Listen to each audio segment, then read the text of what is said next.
കൂട്ടുകാരെ അപ്പോഴും ഫേസ്ബുക്കിൽ കാണുന്നവർ ഒന്ന് ഫോളോ ചെയ്യുക, എനിക്കൊരു സപ്പോർട്ടാവും. നിങ്ങൾക്ക് ഇഷ്ടമായ ഫോളോ ചെയ്യുക, അതുപോലെ ഷെയർ ചെയ്യുക, കമൻറ്റ് ചെയ്യുക. കൂട്ടുകാരെ ഇന്ന് വെണ്ടയ്ക്ക വെച്ചൊരു പുളിയാണ് തയ്യാറാക്കുന്നത്. വെണ്ടയ്ക്ക പുളി നല്ല ഒരു ടേസ്റ്റി ആയിട്ടുള്ള റെസിപ്പിയാണ്. നിങ്ങൾക്ക് ഈ ഓണത്തിന് തയ്യാറാക്കാൻ പറ്റിയ ഒരു വെണ്ടയ്ക്ക പുളിയാണ്. ഇപ്പോൾ വീഡിയോയിലേക്ക് പോവാം. ഹായ് കൂട്ടുകാരെ, സെലം ബ്ലോസിലേക്ക് സ്വാഗതം.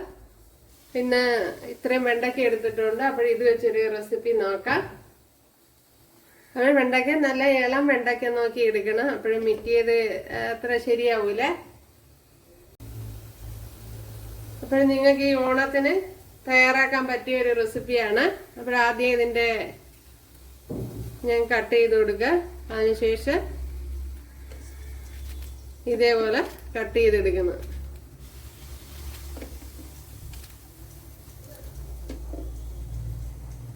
വെണ്ടയ്ക്കയൊക്കെ ഇവിടെ അരിഞ്ഞെടുത്തിട്ടുണ്ട്. കണ്ടല്ലോ കൂട്ടുകാരെ.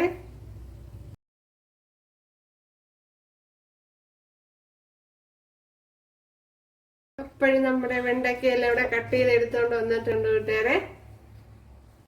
ഇവിടെ കുറച്ച് ഓയിൽ ഒഴിച്ചു കൊടുത്തിട്ടുണ്ട്. അതിലേക്ക് ഇനി ഈ വെണ്ടയ്ക്ക ഇട്ട് കൊടുക്കാം.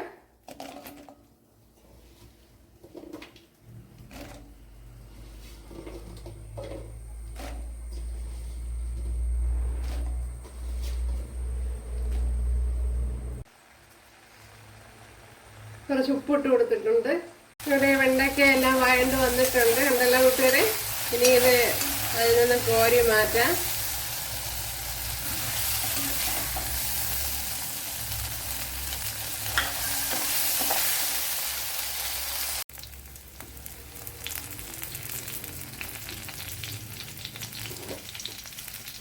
അതേ പാത്രത്തിൽ തന്നെ കുറച്ച് കടുക് ഇട്ട് കൊടുക്കുക.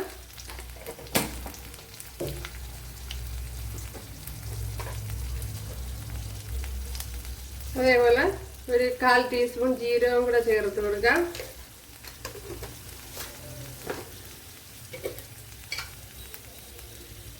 ശകലം ഉലുവ ചേർത്ത് കൊടുക്കാം.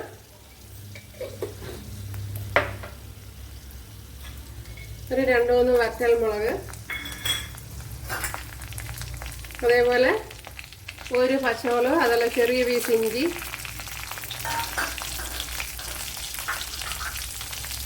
വെളുത്തുള്ളി, അതേപോലെ ഒരു 10 കുഞ്ഞുള്ളി.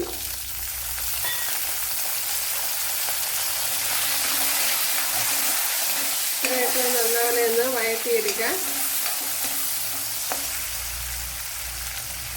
അതേപോലെ ശകലം കറി ലീവ്സ് കൂടെ ചേർത്ത് കൊടുക്കാം.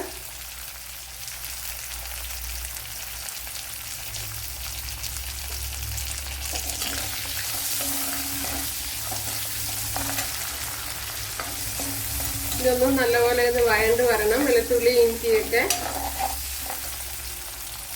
വലിയൊരു തക്കാളിപ്പഴം എടുത്തിട്ടുണ്ട്. അതും കൂടെ ചേർത്ത് കൊടുക്കാം.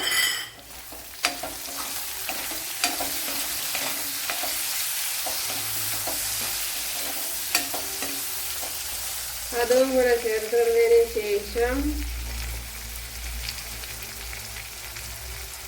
1 ടേബിൾ സ്പൂൺ മല്ലിപ്പൊടി,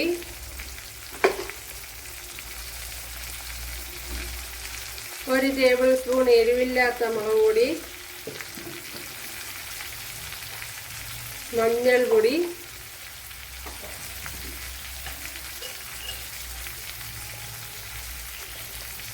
വലിയ ജീരകത്തിൻ്റെ പൊടി ഒരു 1/4 ടീസ്പൂൺ. 1/4 ടീസ്പൂണാണ്. അടുത്തൊരു ശകലം കായപ്പൊടിയും കൂടെ.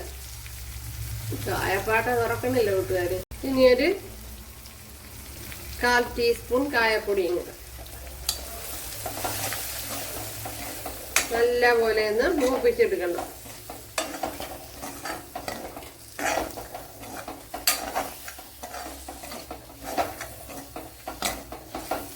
അപ്പോൾ ഇവിടെ പൊടിയേറ്റങ്ങളൊക്കെ നല്ലപോലെ മൂത്ത് വന്നിട്ടുണ്ട്. അപ്പോൾ ലോ ഫ്ലെയിമിൽ ഇട്ടതിന് ശേഷമാണ് ഞാൻ പൊടി ഐറ്റങ്ങളൊക്കെ ചേർത്ത് കൊടുത്തത്. ഇനി ഇതിലേക്ക് ശകലം പുളി വെള്ളം ഒഴിച്ച്, ഞാനൊരു നെല്ലിക്കയുടെ വലുപ്പത്തിലുള്ള പുളിയാണ് എടുത്തിരിക്കുന്നത്. ഇപ്പോൾ കൂടി പോകണ്ട.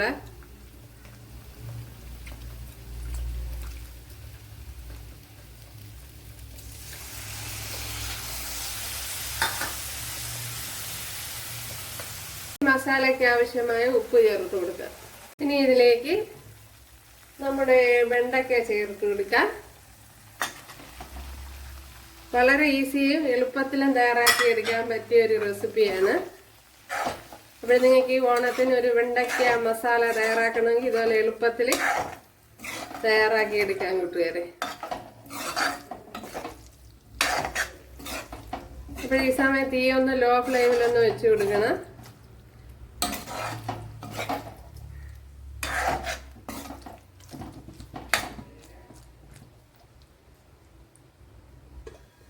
ലോ ഫ്ലെയിമിൽ വെച്ച് ഇതൊന്ന് അടച്ചു കൊടുക്കാം.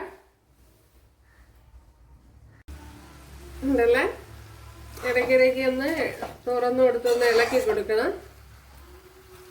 ഇപ്പോഴും കുറച്ചുകൂടെ ഒന്ന് മസാലയൊക്കെ ഒന്ന് വെന്ത് വരണം. ഇതേപോലെ അടച്ച് തന്നെ വെച്ച് കൊടുക്കാം. എന്താ അടച്ച് വെച്ച് വേവിച്ചപ്പോഴത്തേനെല്ലാം നല്ലപോലെ വെന്ത് ചുരുണ്ട് വന്നിട്ടുണ്ട്. ഉണ്ടല്ലേ, അപ്പോൾ ഇനി ഇതുപോലെ അടച്ചു വെച്ച് കുറച്ച് സമയം കൂടെ ആണെങ്കിൽ വേവിച്ചെടുക്കാം. ഓക്കെ, ഞാനിപ്പോൾ ഇത് തന്നെ മതിയാക്കി. ഓണത്തിന് ഞങ്ങൾക്ക് സൈഡ് ഡിഷായിട്ട് ഇത് ഉപയോഗിക്കാവുന്നതാണ്.